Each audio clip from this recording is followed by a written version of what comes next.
बच्चों बहुत स्वागत है आप लोगों का केमिस्ट्री क्लास में। मैं हूं आपका केमिस्ट्री टीचर सुनील यादव। बच्चों आज एक नया टॉपिक लेकर आपके साथ हूं। बच्चों आज की क्लास में मैंने आपके लिए जो टॉपिक लिया है वो ठोस अवस्था से लिया है। ठीक है बच्चों, वैसे अभी तक इससे पहले की जो भी परीक्षाएं हुई हैं उसमें जो टॉपिक है आपका ठोस अवस्था, इससे जो भी प्रश्न पूछे गए थे वो केवल वैकल्पिक प्रश्न पूछे गए थे। ठीक है, इससे केवल एमसीक्यूज पूछे गए थे, लेकिन फिर भी इस चैप्टर को हमने इस बार डिटेल्ड में लिया हुआ है। अगर एमसीक्यूज भी आते हैं तो ये प्रश्न आपके बहुत काम आने वाले हैं, आपके लिए उपयोगी हैं।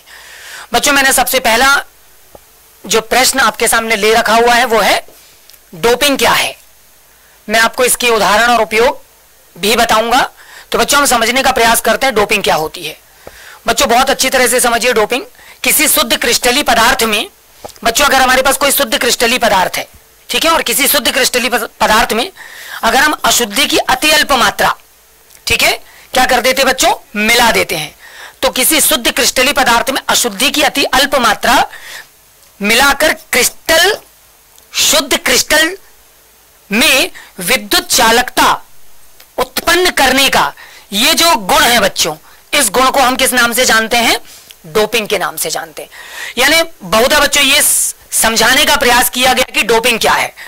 डोपिंग की जो एक वास्तविक परिभाषा है बच्चों वो ये है कि शुद्ध क्रिस्टली पदार्थ में अशुद्धि की अति अल्प मात्रा मिलाकर, है ना, शुद्ध क्रिस्टली पदार्थ में जब आप विद्युत चालकता का गुण क्या करते हैं, उत्पन्न करते हैं, तो ये परिघटना, ये घटना क्या कहलाएगी, डोपिंग कहलाएगी।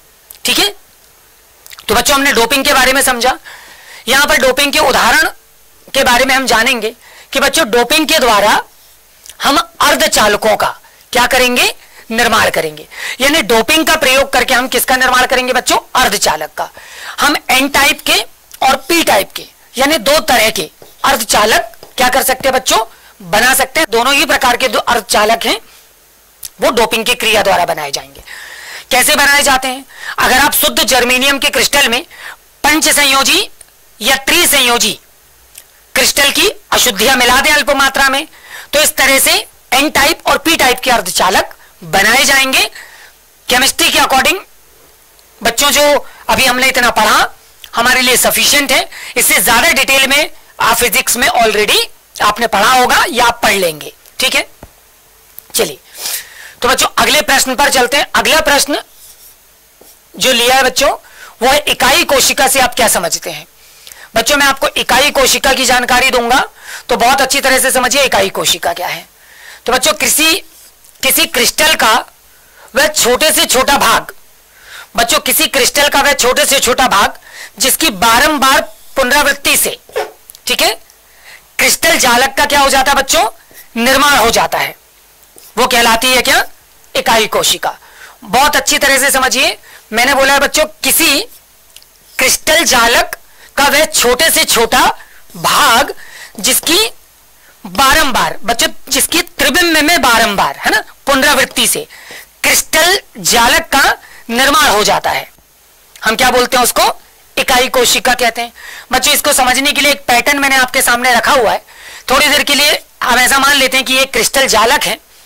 तो बच्चों इसका ये एक छोटा सा जो भाग आप देख पा रहे हो ना, ये वाला हिस्सा, तो इस तरह के हिस्से को जब आप त्रिबिंब में बार बार क्या कर रहे हैं, आप रिपीट करते जा रहे हैं ना, जोड़ते जा रहे हैं, तो इससे ये पूरा क्रिस्टल जालक क्या हो जा रहा, निर्मित हो जा रहा। तो इस छोटे से भाग को अब हम क्या बोल सकते हैं, इकाई कोशिका बोल सकते हैं बच्चों। ये एकक सेल कहलाएगा, यूनिट सेल बोलेंगे इसको। बच्चों ये जो इकाई कोशिका या जो यूनिट सेल है ना, इसके बारे में आप समझिए, यूनिट सेल। तो बच्चों ये मुख्यतः तीन प्रकार की होती है। इसमें सबसे पहली है सरल घनी इकाई कोशिका जिसको हमने सिंपल क्यूबिक सेल के नाम से जानते हैं। बच्चों दूसरी है अंतःघनी जिसको हम बॉडी सेंट्रल क्यूबिक सेल बोलते हैं। और बच्चों तीसरी और महत्वपूर्ण है फलक घनी, इसको हम फेस क्यूबिक सेल बोलते हैं। तो बच्चों ये तीन तरह के इकाई कोशिकाएं या यूनिट सेल होती हैं, ठीक है, और ये क्रिस्टल जालक का निर्माण करती हैं बच्चों इसके अलावा मैंने आपको यहां पर सिंपल क्यूबिक सेल का स्ट्रक्चर आपको दिखा रखा है।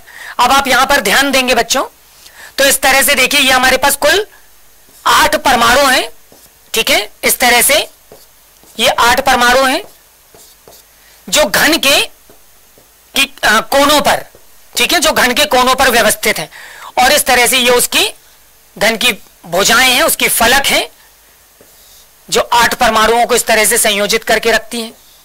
ठीक है, इसका वास्तविक जो निर्माण है बच्चों वो कुछ इस तरह से होता है कि अगर हमारे पास एक परमाणु है, इसी से एक दूसरा परमाणु जुड़ा हो, फिर बच्चों इससे एक तीसरा परमाणु जुड़ा हो, और फिर इससे एक चौथा परमाणु जुड़ा हो। बच्चों अगर इन चारे परमाणुओं के केंद्रों को अगर हम आपस में जोड़ संयोजित कर दें तो इस तरह से एक वर्ग निर्मित हो जाएगा। बच्चों इसके अतिरिक्त अगर मैं एक वर्ग और आपके सामने रखूं, मान लीजिए एक परमाणु ये इस तरह से एक और है, फिर इससे जुड़ा हुआ एक दूसरा परमाणु, फिर बच्चों इससे जुड़ा हुआ एक तीसरा परमाणु, और इसी से जुड़ा हुआ एक चौथा परमाणु। अब मैं इन 4 परमाणुओं के केंद्रों को भी आपस में जोड़ दूं बच्चों, कुछ इस तरह से। ठीक है, तो आप देखेंगे इससे पुनः एक वर्ग बन जाएगा।